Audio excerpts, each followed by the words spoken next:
All right, well, I would just love to welcome everyone to the final defense for Mr. Isaac Scoggins. And Isaac has worked very hard on his final defense, and he is joined here today by his family and students and colleagues. So I would like to also thank Isaac's committee members and just let them briefly introduce themselves to you. I'm Dr. Julie Vowell. I am a professor, associate professor of education here at Texas Wesleyan. And I actually did my graduate work at University of Houston, received my master's and doctorate there. And I taught at University of Houston for several years before I came to Texas Wesleyan. And I've been at Texas Wesleyan as a professor since 2011, teaching an undergraduate and master's, and then working with some of our doctoral students as well. So I really love it and just enjoy being here for sure. And I'm also joined on the phone by Dr. Marianne Phillips, who was one of my colleagues at the University of Houston when I was there. And she has been working with Isaac on his committee too. And I'm going to let Dr. Phillips introduce herself to you, and then Dr. Helvey as well. All right. Hi, everyone. My name is Dr. Marianne Phillips, and I am an associate professor at Texas A&M University, San Antonio. And I've been working with both the undergraduate and graduate programs here at Texas A&M in San Antonio. And I feel honored to be able to be on Isaac's committee. He has just done a wonderful job. Thank you for having me. All right. And thank you, Dr. Phillips. And also Dr. Ken Helvey, who's our professor of education and department chair of the doctoral program. So Dr. Helvey, if you'd like to introduce yourself. Honored to be on Isaac's committee. As a side note, one of the reasons I like this, he did a type of study that I've got a couple upcoming students interested in doing. So I'll be using yours as an example of how you do a program evaluation of this magnitude. But yeah, I'm as Dr. Val said, I'm associate professor here, director of the doctoral program since 2000. Well, director for a couple of years. I came to the University in 2014. Prior to that, I retired as a school superintendent in Allen, Texas. And as most of us do when we retire from the school business, we just keep going doing something else. And so I've done that. I'm also a consultant with a group called Into Learning. We do bond planning and strategic planning for school districts with some colleagues and myself. And I do that because it keeps me connected to the work, particularly at the administrative and community level. It's been an honor to work with Isaac. It's very exciting, which I'm sure I'm not saying anything your parents aren't excited about. This has been a while. Yes. And quite honestly, we were wondering there for a while. We're going to get there. Well, he decided he was ready, and we're excited to hear your work. Yes. And Isaac has completed a qualitative research study titled Advancement via Individual Determination and the Improvement of Young Minds, an evaluation of AVID within urban schools. Isaac, today you will be given time to present your dissertation to us. And then after your presentation, the committee will be asking you some questions. So there'll be some dialogue. You can refer back to your slides if you feel like you need to.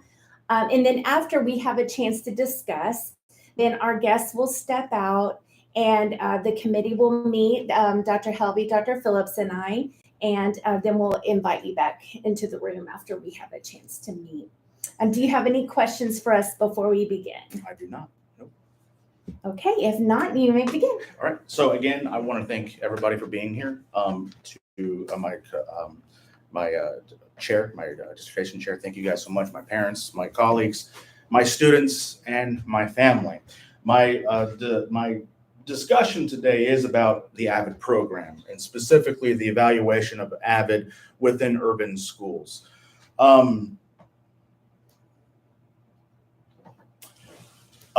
Introduction. So the development of the educational gap Educators, we all know that there is an educational gap that is widening every single day.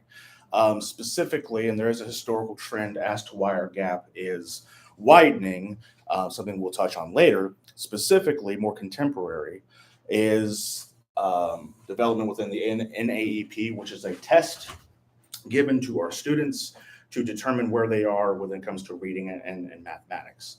The most recent exam that we have given and the results that we are starting to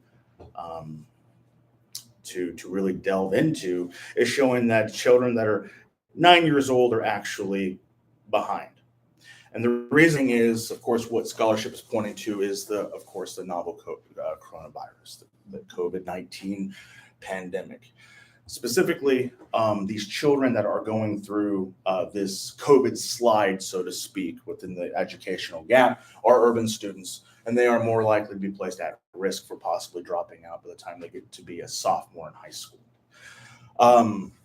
As a means to help close the achievement gap and to assist with the slide, the COVID slide, schools develop initiatives to assist our students with their classes. And so AVID, which was developed in the 1980s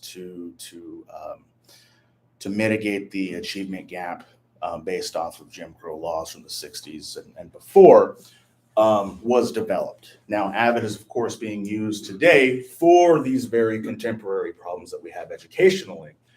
But it was developed for our middle students, the kids that show that they are academically there, but not that they just need the additional help within their classes.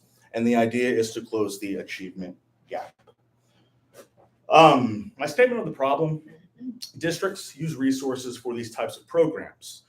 These programs must show that the achievement is rising and the gap must be shrinking. Okay. Raw data is used to determine if a program is achieving its goals or not. And so this whole study was to evaluate why is AVID effective within these urban schools. Because what we are seeing is that AVID is effective when it comes to closing the achievement gap.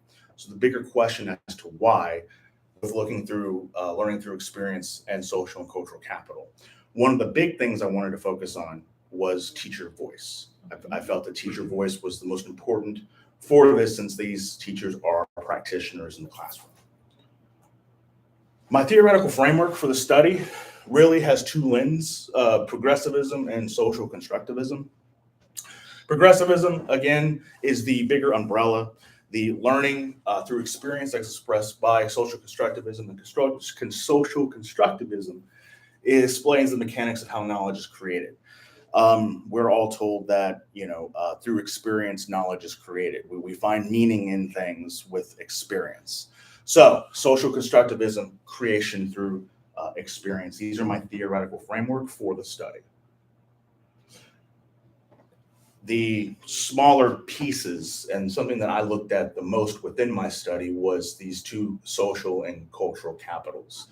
Social capital is the development of networks created with peers, students and students, students and teachers, students and the wider world outside. It thus does create self-determination. Okay, self-determination, which is a tenet of AVID, is being able to look at yourself and say, this is where I need to go, this is what I need to do, here are my tools, what do I need to do now? Cultural capital is the development of knowledge that pushes an individual. We all have this since the day we were born. There is always a culture around us that pushes us forward. Sometimes the culture, of course, is negative. Sometimes the culture is very positive. However, social and cultural capital is the biggest, educational needs that our students need at this time. The purpose of my study, this is a qualitative study, and it aimed to evaluate why AVID as a program is effective within our urban schools. I wanted to look at and investigate how AVID operates within these urban schools, how teachers within these institutions view AVID, and how they use it within their instructional framework. And I also wanted to look at two specific types of teachers, since AVID is a program that allows for a teacher that teaches nothing but Avid. Other teachers within these schools have to employ the Avid process. So I wanted to take a look at just the Avid teachers and the content teachers that use Avid within their classrooms. The emphasis of research is to determine the effectiveness of Avid in urban schools and how teachers view this program. I wanted to see how Avid does really two things instructionally. One, I wanted to see how it develops social and cultural capital, okay, within the confines of the classroom and the wider school. The other is I wanted to see how it does so within learning through experience. Again, tying back to the social constructivist viewpoint. This was expressed by Bernhardt in 2013. Again, development of the program, it does take resources. School districts have to pay some money and time and resources for this program. And also I wanted to use teacher's voice. It's significant because, again, these two factors are the most important, specifically in a time where schools are having to ask themselves, when it comes to the achievement gap, what programs are working and why, and what programs are not, and what can we do to mitigate those programs. My assumptions, limitations, and eliminations. My assumptions were that teachers were gonna answer honestly. Obviously, since I'm looking at Avid teachers, of course, I'm talking to them about Avid. Hopefully they were going to answer honestly and forthright. Observations that were organic. I went into several classrooms and I wanted to make sure that what I saw was the organic classroom, exactly what we were supposed to see, what happens every single day. My limitations is qualitative research, it's case studies, and we cannot generalize these findings. We can tell a story within the six teachers that I observed, but additional research will be needed. And also teacher input. Again, it goes back to teachers answering organically and honestly about the program that we're talking about. My delimitations, 2 teachers per campus within these urban schools. Avid teachers, content teachers, again, I included probably on a site team. A site team for Avid is like a committee of teachers that are focused on making sure that Avid is school-wide. And more than likely, since I asked their Avid coordinators, who can I observe and take a look at, I'm sure they gave me site team members, okay? And of course, I was observing 1 class period. A quick overview of my literature review. I wanted to take a look at the educational process historically to understand the achievement gap and why Avid was absolutely needed in the first place. The end of my literature review was the evaluations of Avid, specifically to what has other researchers, what have they done and what were their conclusions. So it goes through a process. First is going to be more historical, since I am a social studies teacher and a history person. I wanted to look at the history of things, but also going into the evaluations. And in so doing, the development of secondary education, I started right at Reconstruction, right after the Civil War. Now, the Civil War is one of the most the biggest change in our history of the United States. But what we see with Reconstruction is that there was a push of development within the Freedmen's Bureau to make sure that people who were previously enslaved and their children were to be educated. Obviously, there's an achievement gap when you have an entire group of people who have had no education and now you're suddenly emancipated and free. What do we do with those people who need to be able to read and write? Okay. Goes through Plessy versus Ferguson. This is another episode in American history that we see the achievement gap within minority students, primarily going to be within our urban schools.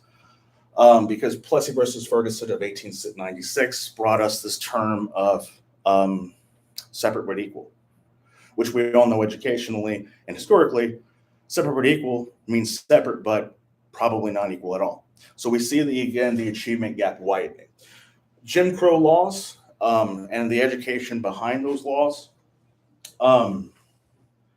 Jim Crow in the South specifically, but we also need to remember that Jim Crow style laws were available in the northern states as well. But specifically in the southern states, in Texas, These laws prohibited certain things happening within society. And of course, within the confines of education, though these students are being taught, what we have here is instances where there are school buildings that were dilapidated, teachers that were not actual teachers, and instances where you wanted to drop out of school, go for it, you're going to go work somewhere else, and the education gap continued to widen. Thread of historical processes that contributed to the cause of the achievement gap was based off of these main factors. Educational reform, historically, again, the United States federal government really kind of took over really when the launching of Sputnik 1 in 1957 transpired and happened. We realized, hey, the Soviet Union was able to launch an artificial satellite into our atmosphere and to orbit our planet, and we haven't been able to do that yet. So the United States federal government turned around and said, look, we need to focus on math and science. We need to understand and make sure these kids understand what they're learning. And so they do that through the beginnings of special programs, but specifically standardized testing. Okay.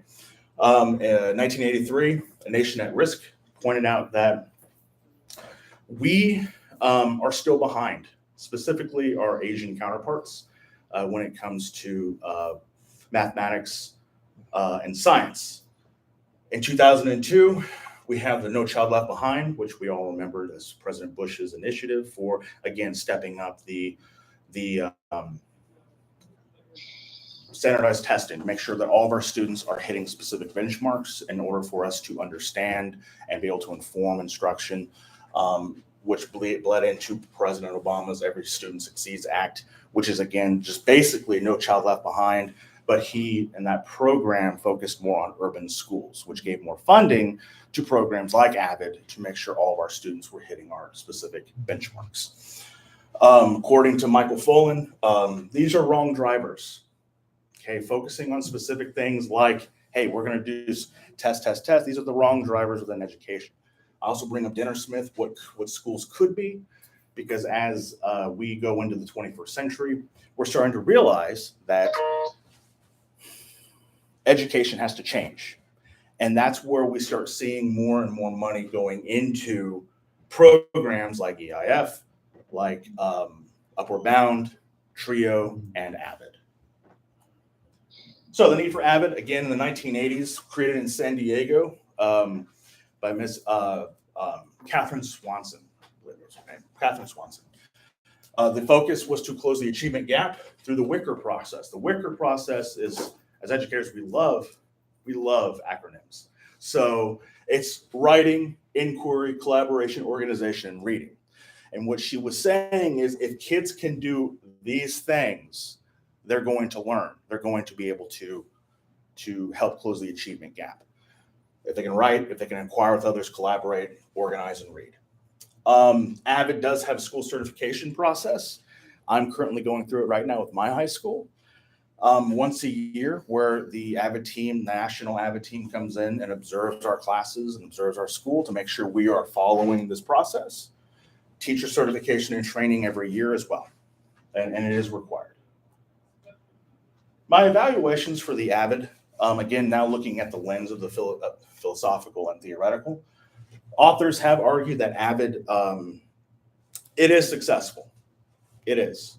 It's successful when it comes to the achievement gap. Students achieve higher in standardized exams. Again, we're looking at this wrong driver again. Okay, standardized exams, great, but they are achieving higher. Teachers that employ AVID show students are more engaged in their classrooms. But again, the question is but why is this the case?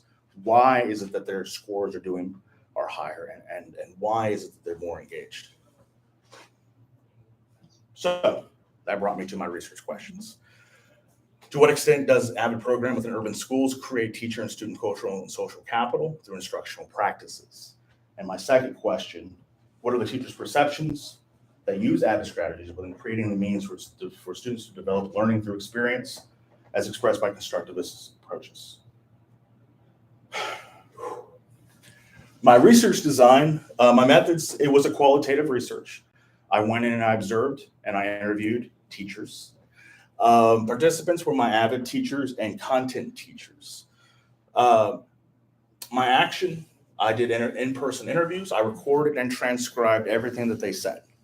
Classroom observations with the classroom observation protocol, which I have included in my dissertation and also included in my appendix. And post-interview observation surveys using Qualtrics, which is a survey style software. My instrumentation, in-person interviews, classroom observations, and post-interview observation surveys. Again, data collection methods. I interviewed my teachers. We recorded the interviews, and I then transcribed the interviews verbatim as what they said. And then, of course, within the dissertation, for grammatical reasons, I also changed a few things, but I'd let the reader know what was changed with brackets. Classroom observations, these are my field experiences. And again, the data analysis is I read through all the transcriptions after transcribing, and I found specific words and phrases. Then I boiled those words and phrases down further to create words, specific words for a deeper meaning of what they were saying, by finding common themes. And I then reported the findings. And this is just a table that I have. Basically, it's more in depth about my protocol and rationale as to my stages of why I did the interviews, what I was going to do, to stage 4, which was my analysis of the interviews, and explained exactly in specific details about placing these words into buckets and then finding a deeper meaning within those words. Okay, which gets into my analysis of what I found. 2 things. I observed their classes and remember my classroom protocol, and I also drew out what their classrooms looked like. My analysis of classroom observations was every teacher had an open layout, which was very interesting because most teachers have, of course, the traditional rows, either looking towards the front or looking at each other on the sides. Every classroom that I observed had an open layout, which means that they may have desks, but they were placed into clustered seatings. So 3 to 4 clusters, or they had small tables within all their classrooms. Another interesting point is alternative seating. These teachers not only had just desks, but they had chairs, they had couches, they had different seating that was alternative within the educational confines. Every classroom had a social and emotional station, a place where students can go up and either move a marker of how I feel today, or a space where they could write a quick note and drop it in a box for their teachers to read, for them to be able to go out and then figure out, hey, student X said this, I'm going to follow up with student X at this time to see how they're feeling about certain things. College banners and evidence of college talk were in every single room. Whether on the walls, teachers also had their diplomas on the walls as well. And every single class that I observed, whether it was AVID or it was content, they always brought up their college experiences. It was constant. It was almost methodical that they would say, for instance, in one of my observations, it was a reading teacher in middle school, and she was going through the process of talking about the specific text that they were reading. And she said, as we're annotating, I'd like to remind everybody that this is something that you're going to use in college. Now, here's a story when I used annotation in college, and it helped me figure out a deeper point. And she would bring up these experiences that she had for her students, which I thought was very interesting. But every teacher had evidence of college talk, whether it was for themselves, a colleague they know, or just theoretical. And every classroom, whether it was a middle school or high school, they had a station or a conversation about what's beyond middle school, okay? Middle school, yeah, you're going to go to high school. But we have collegiate high schools, we have P-TECHs, we have traditional high schools, we have the AVID programs. These teachers are getting their students ready to go into something that's beyond what they know, specifically our 8th graders. And in high school, what's very interesting is while AVID originally started as a college-going, this is the end result, you're going to go to college. Now in these AVID classrooms and these content classrooms, they have college, yes, but something that's very interesting is they also have instances of or tech school or job works programs or military or other options other than college. So these two students are getting additional experiences, something that they see every single day that gives them additional opportunities for life after high school. If we take a look here, these questions informed my larger questions, 2 questions for the study. And so this was the very beginning process of me creating buckets and phrases before I distilled it down to my key findings. The first one is, of course, essential about the AVID program for your instruction. What is essential about this program? Specifically, our teachers, our participants talked about organization, WICR, framework, social emotional learning, student-centered, and collaboration. What did you expect the program to do for your students, your class, yourself? Exposure. This was the biggest one that they talked about, exposing students and really exposing teachers to different styles of teaching. Experience, community, process, implementation, interpretation and reinterpretation. Learning through experience in your class. Do they do this? How? They do it, creating, and also another phrase here is this productive struggle, something that we discuss. We're going to discuss at length. Productive struggle is basically you're given a task and you may not know the answer, but you're going to figure out the answer one way or the other. You just have to collaborate with others for that process. How does AVID promote learning through experience, lesson development, interpretation, teacher focus, productive struggle again came up. What are your perceptions of AVID and what do you think it's effective? They talked about the process, but the participants also brought up the administrative side of it.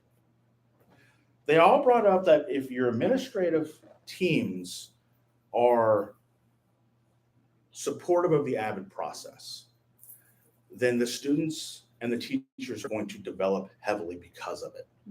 That you have to have a level of support.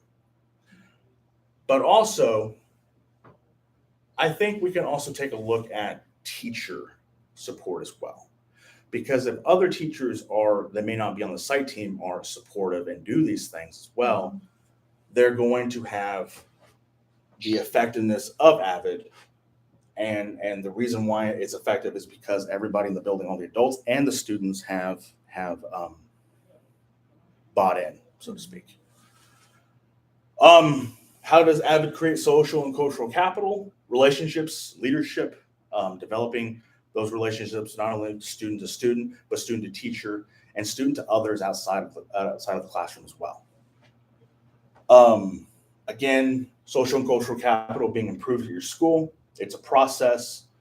And of course, the last one is how is it important for the AVID students to learn through experience. Again, we see this common theme of creating and productive struggle. I've distilled that phrase down further to the summary of my major findings. 7 key terms derived from the interview process. The 7 terms are organization, collaboration, exposure, productive struggle, interpretation, social and cultural capital, and learning through experience. Now, when looking at, it's kind of difficult to see, but when looking at my finding in the specific word from the original bucket, I then asked myself, what were my participants trying to explain to me in a deeper way of what these terms mean? Organization is much more than the physical organization where I have a folder, I have a binder, but also organizing your thoughts, organizing being able what you are learning, organizing and connecting what you've learned in the past. Collaboration, students talking to students, but also students again talking to each other, to their teachers, to other teachers, to people outside of their school. Collaborating and figuring out exactly, what is the solution here and what can we do to achieve that solution?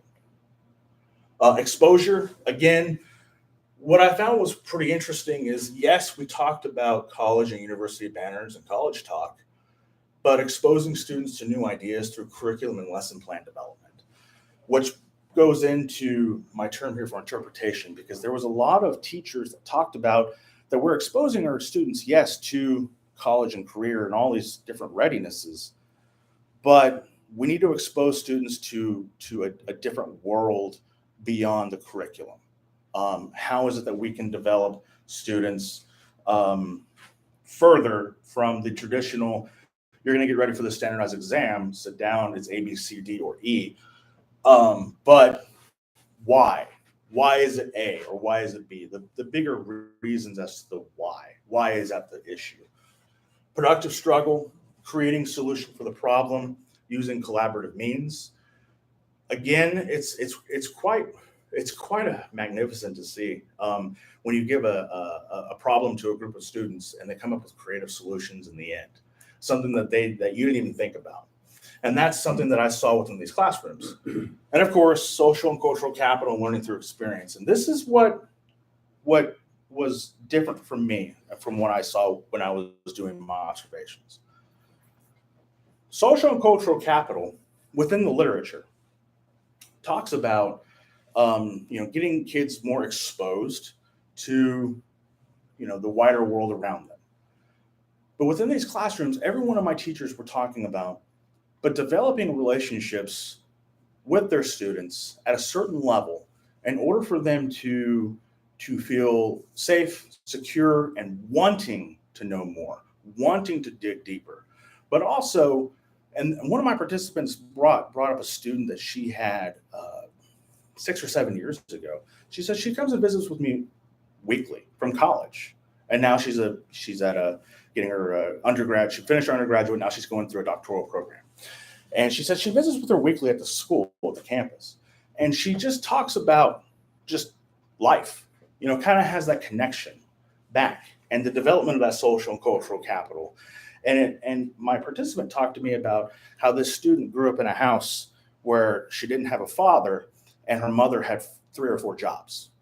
So the developing of the social and cultural capital at home for you're going to have to go to school in order to have a better life. This is your steps, was not at home, which most of our students, that's where it's located.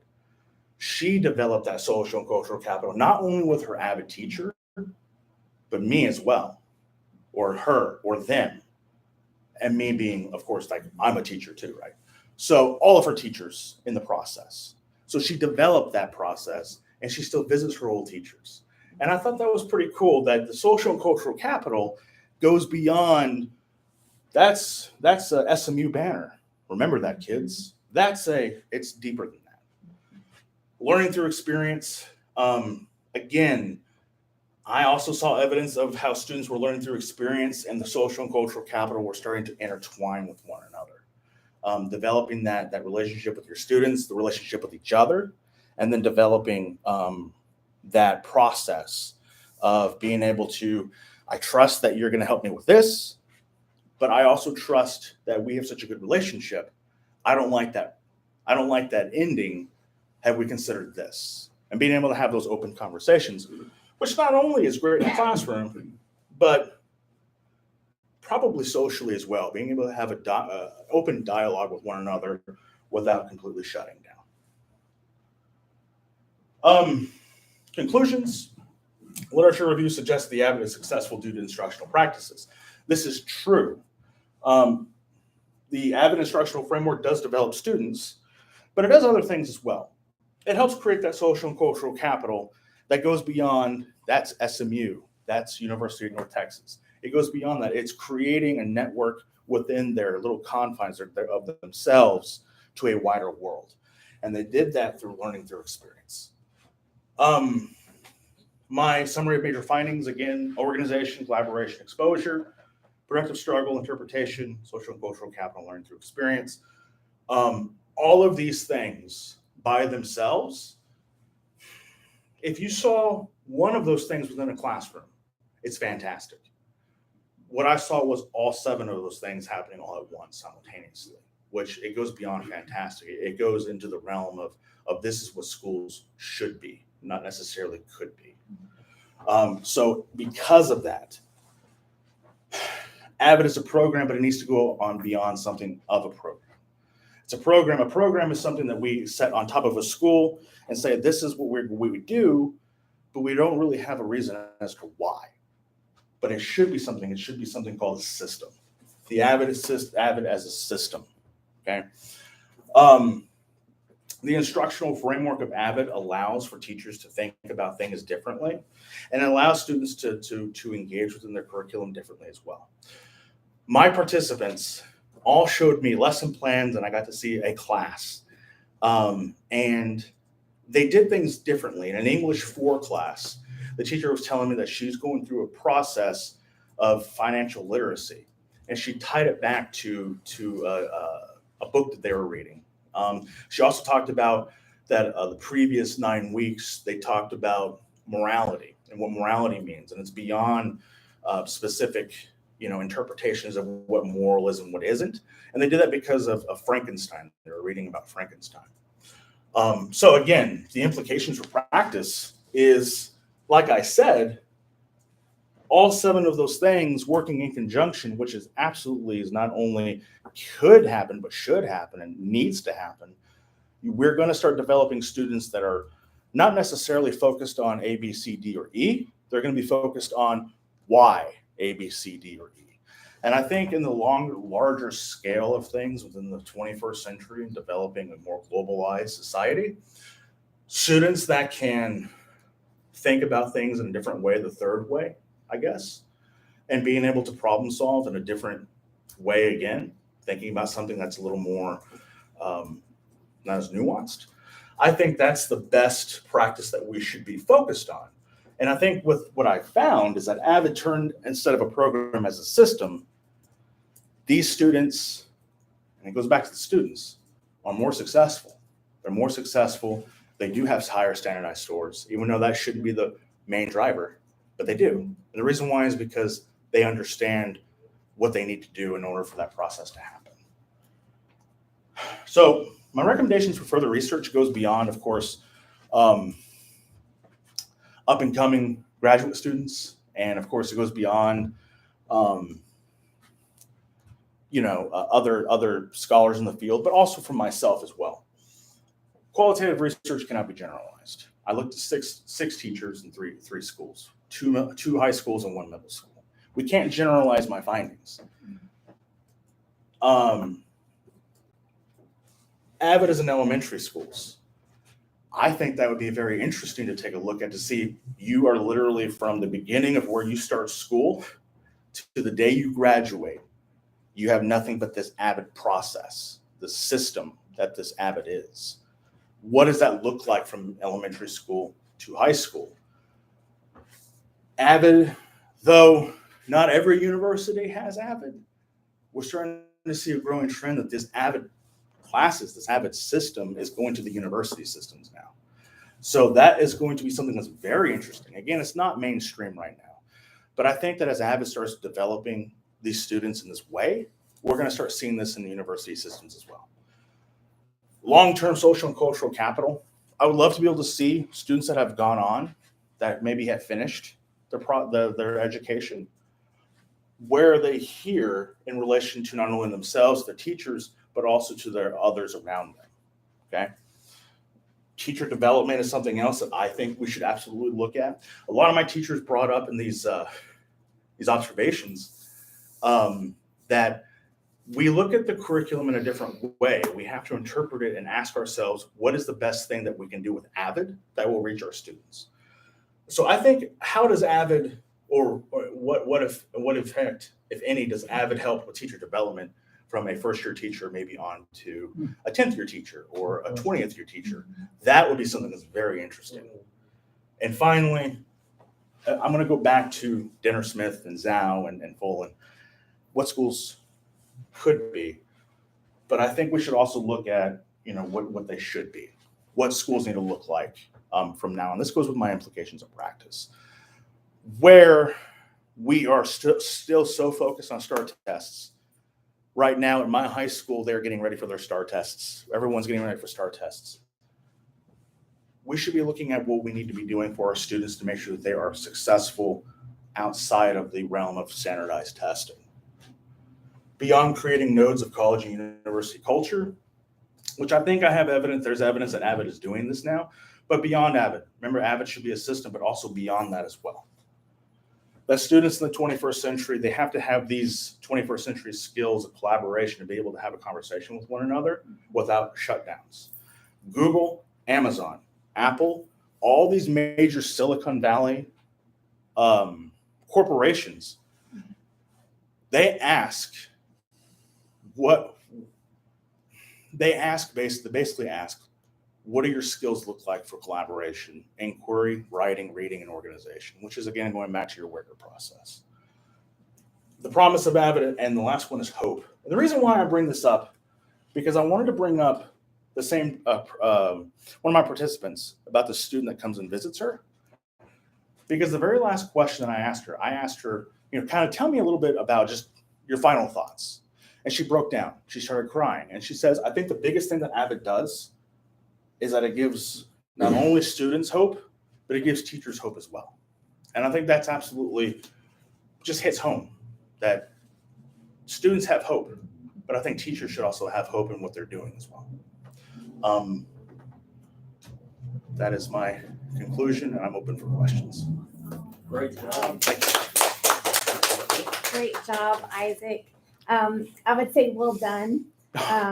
You have a great review of literature. I personally, I've really enjoyed the historical perspective that you brought today, and I thought you had a strong delivery and were very well prepared.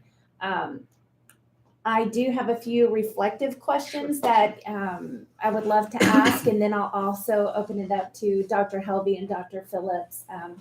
Dr. Helvey, would you like for me to begin, or would It's up to you. Either way, either way. Sure, I'll go ahead. Of course, Isaac, there's so many things I appreciate about your study. Let me start with, if I was to paint a picture of what I hope a doctoral experience influences an education leader, you just demonstrated that in the last 30 minutes, and in your work. You can clearly see it's your work, and you selected what's a challenging study for some student, because the only way that is successful is you have to really know that program, and not just the program concept, the concept of the program. Your alignment between theoretical and what you were looking at, the why perspective is so important, and that's what made this study unique. And just the work was exceptional, and I'm going to use yours as an example with others. If you want to do something like this is a good way to do it. But you substantiated all of your themes so well with the transcript. You can tell you put a lot of work into this. Yes. This was, and it was your work. Yes, it was. You can tell you didn't go steal this with anybody. No. This was your stuff. So, couple of questions, just inquiring and thinking about. I'm curious, since you used teachers that were not specifically Avid teachers, did you notice some differences in their responses in regard to the themes? Yes, obviously my Avid teachers were more focused up because they understand Avid as well. Yeah.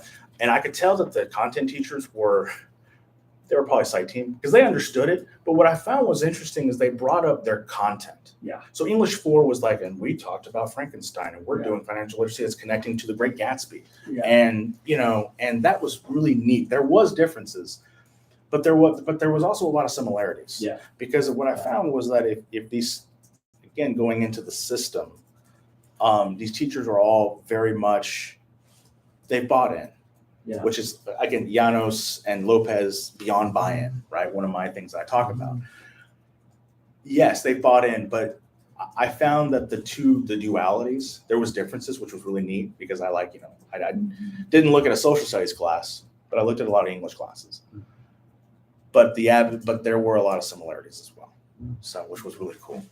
I don't have anything else. This is a great job. Thank you. Fantastic work. Absolutely. Dr. Phillips, I'll let you ask if you have a question or two. Dr. Phillips? She can hear. Okay. I'll move forward. So Isaac, I just have a few questions just for you to reflect on. The first one, again, I know you covered a little bit of this, but what was the most challenging aspect of your research? And if you were to do this study over again, what changes might you make?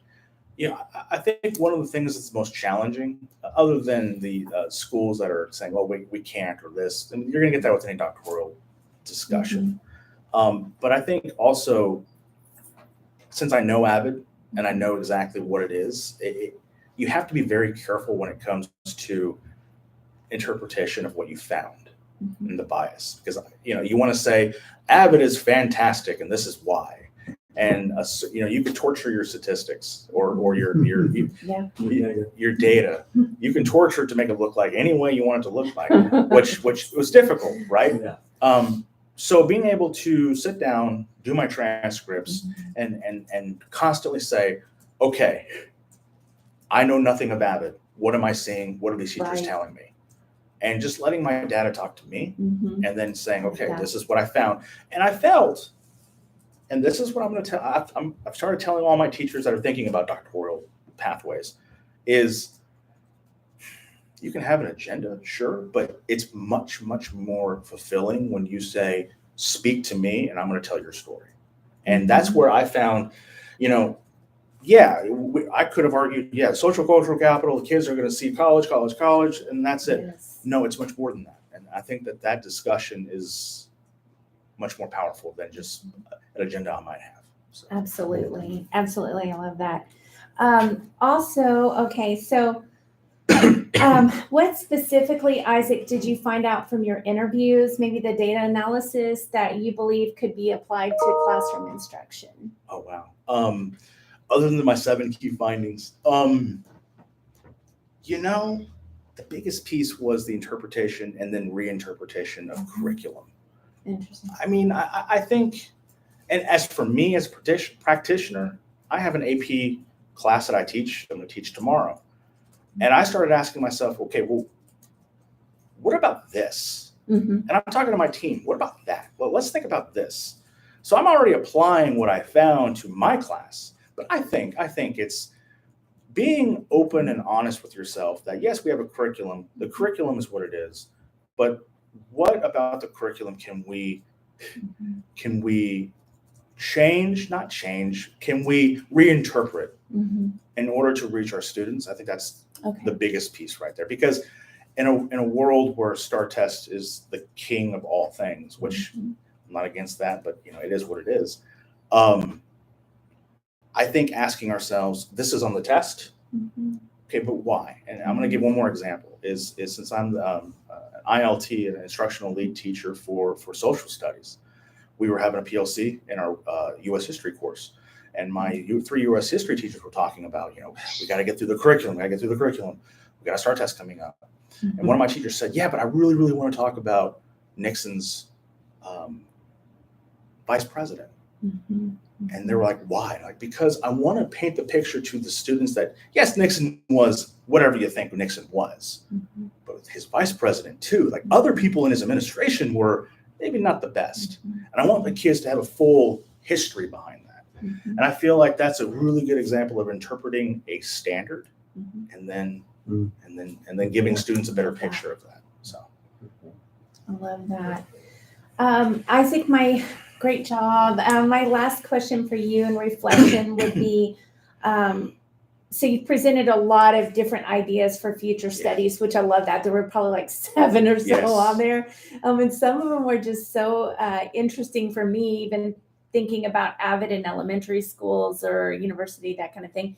So my question to you would be, what are your thoughts involving your next steps for research on those? What do you think your next step? Absolutely. And real quick, I'm not sure, did I answer the most challenging? I don't know if I answered that piece. Not the most challenging. Okay, I'm going to answer that real quick because I just remembered that. Yes. If that's okay. Absolutely. Most challenging piece was, of course, it's the interpretation. Yes, letting the data speak to you. Here I am. Okay. So, I before I even started this, I started it, but we were talking about, this is a cool idea for this study, this study, or this study. I think for my next piece, and this is actually, I've already started kind of framing it because I want to write a paper, I want to present it somewhere, is I want to take a look at teacher development. Because since I'm in this new role where I'm a coach for teachers, a social studies department, I want to see how Avid I want to see how that helps develop teachers, first-year teachers, all the way through maybe the first 3 years. Because what we see here, and this is another passion that I have, they say if teachers can get through October, they're good. If teachers can get through the first 3 years, they're good. Now it's 5 years. Let's be honest. In our current climate, if teachers can get through the first day, hopefully they'll be all right. And I think that Avid as a system, Especially young. Yes. and I have 3 teachers that are fresh out of college, Oh, and I'm Yeah. telling them it's going to get better, and I'm giving them Avid. It's a But challenge. what I've noticed is, and it kind of goes into a presentation that I've created for at least my school, is how can we develop a teacher understanding of here's a system, let the system, it's just a system. It's not end all be all. Change it if you have to. What is your theory of education within that system? And if you can do those 2 things, Avid and a theory of education of who I am, you're gonna be fine. The kids will respond and you will be successful as a teacher. So to answer the question, I want to look at teacher development.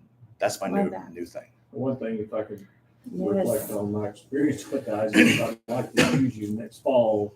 We've got a large group coming through that will be getting ready to start their journey. Yeah. I remember a conversation you and I had, and I'm pretty sure it was during COVID. We were online together, and you could see how all of a sudden it clicked with you. Yep. You got it. It was in your face. It was in your mannerisms. I know what I need to do. Yeah. I'm going to ask you at that time, you don't have to answer this now, but I think that's something our students that are about to do this journey need. They need to understand from someone that's just finished. What was that journey like and what caused it to go, boom, I got it. Yes. I think, Yes. and I'll definitely have a conversation because it's really simple to say, okay, I'm just gonna, here's the spring semester, here's fall semester. I'm working, I'm thinking, I'm reading. A lot of it was I just kept reading and reading and Yes. reading. And the conversation I had with Dr. Val is, I've read so much, Yes. and here is my literature review, everything. And she was like, "This is fantastic. So let's go ahead and get it proposed. Yeah. You got to stop reading," because I got You're into my own good. head. COVID, Right. COVID did a lot of things to a lot of people. And so that conversation, I remember that conversation. We were having a conversation, and you had asked me, okay, so what do you want to do? And I said, well, I just want to know why. And that's where it clicked. Why is it successful? Well, I appreciate that. And I'm saying I'm going to lean on you. Oh, yeah, absolutely. Talk to that group because it will be valuable for them. I'm going to say about 10 of the 12, well, I'm going to say 9 of the 12 will be doing a qualitative study. And some of them are a program evaluation type. Wow. Make sure, That's it's exciting. make sure you know it. Yeah. Don't go. Absolutely. Yeah. You better know your program. Do not Absolutely. because you will spend a lot of time just, I'm going to read everything. And there's Yeah. so much out there Yes. about this. And I could spend years just reading the literature review. So You could do a TED talk on this. I'm telling you. I Absolutely. think so. I Mhm. absolutely. I think I might have to. Absolutely. Okay, let me see if Dr. Phillips is back. Dr. Phillips? Yes, I'm here. Oh, good. Okay.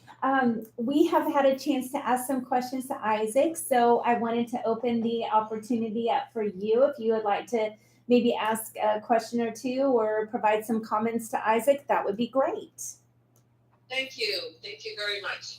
I just want to say, Isaac, I'm very pleased to hear your excitement in continuing this line of research. It really, I'm very interested in the AVID program, and I have started some research to see which universities in our Texas A&M University system do have it, and unfortunately my university does not. Yeah. Now, I did have 2 questions, but I think you more or less answered them in answering Dr. Helvey's and Dr. Vowell's questions, but one of my questions was, when we talked last, you were very excited about an unexpected outcome, and I just wanted to clarify what that unexpected outcome was, and then for you to just share once again about how your study advances the research about the ADVENT program. Yeah, absolutely. So the biggest aha that I had was, again, the social cultural capital goes beyond, it went beyond just seeing the banners and hearing the talk. It goes into, it bled into the learning by experience, because there's a lot of instances where these students are having frank conversations with one another and an open dialogue that I felt like this is what schools should be. And it goes beyond what all the literature review says. The literature review says that if students are constantly, they're shown something, they talk about something, then they're going to have a knowledge of it, which is absolutely true. You tell a student, 1,000 times what the word agglomeration means, eventually they're going to get it and they'll be able to apply it. However, it goes beyond that. It goes into the realm of, as I'm learning, how can I rely on others, which is giving you a better snapshot of kind of where you need to be later on in your life, right? A collaborative spirit, so to speak. Mm-hmm. The second question, I think it advances the conversation, because a lot of it, first, a lot of the literature review is student focused. They're asking students, what do you think about this program? The kids were all like, it's great, all this wonderful things, which is needed. But this also, my research was, what do teachers think? And why are they saying that? And I think that's a different conversation. You could also do one where, what do administrators think and why? Or what do principals think and why? I think if we have a conversation with the adults, which I get, in education, we're all about students. I mean, right now, we're all thinking about students right now. Okay, we're all educators. But I think sometimes we need to think about our educators. What do they think and why? And I think that conversation lended itself to me a different. I didn't expect some of their answers. Some of their answers were just absolutely just, wow, you do that? That's a cool idea. I'm going to do that too. So right. I think that's where it helped with the scholarship of this discussion. Thank you very much. I appreciate that. Okay, so that's all the questions that I have. All right. I'm good. All right. At this time, our